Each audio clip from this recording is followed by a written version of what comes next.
everyone impacted due to those storms. Now here in Michigan, cleanup did begin over the weekend in several counties after Thursday's night of severe weather. In Monroe County, the sheriff's office says that they know of 5 non-severe storm-related injuries, including a 96-year-old man who had a severe cut to his head. At least 75 homes were damaged. On the west side of the state, the damage was even worse. That's where an EF1 tornado touched down. That was in Eaton County.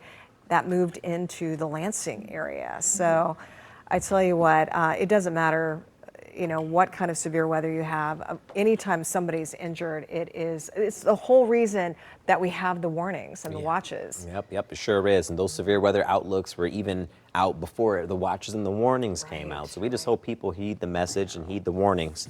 And it's been record-setting so far. Even here locally, we're just one or two tornadoes away from being a top 10, even here in Michigan. So it's been an active severe weather season with these severe weather outbreaks.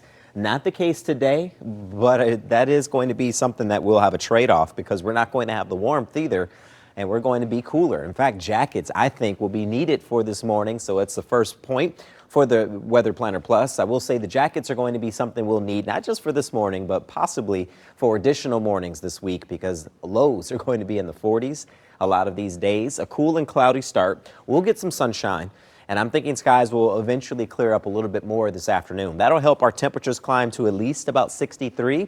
For perspective, that's about 7 to 8 degrees below where we belong for this time of year. Winds will be from the northeast at 10 to 15 miles an hour, which means if you're north of Detroit, closer to, say, the lakes, Lake Huron, for instance, you'll be even cooler in Port Huron and also near Lapeer.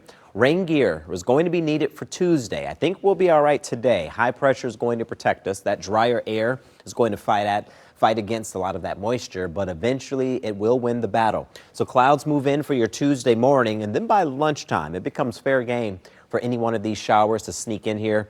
Once it arrives, it sticks around off and on Tuesday, and this area of low pressure finally reaches us, and it takes its sweet time. So it sticks around for Wednesday, even for the first part of Thursday, which keeps us in constant play to get this chance of seeing some rain. So it's a soggy setup and a cooler finish to the work week. That's something we'll be dealing with for a good chunk of the week. So rain is going to be here for the yards. I will say, if you're getting out in your yard, you're putting down grass seed or you're planting your flowers, you're going to get some help with this rain. Since it's not going to be one of those situations where it's just a total washout completely, but over the next 3 days, we could easily tap in about a ½ inch to a full inch of rain in many spots of Metro Detroit.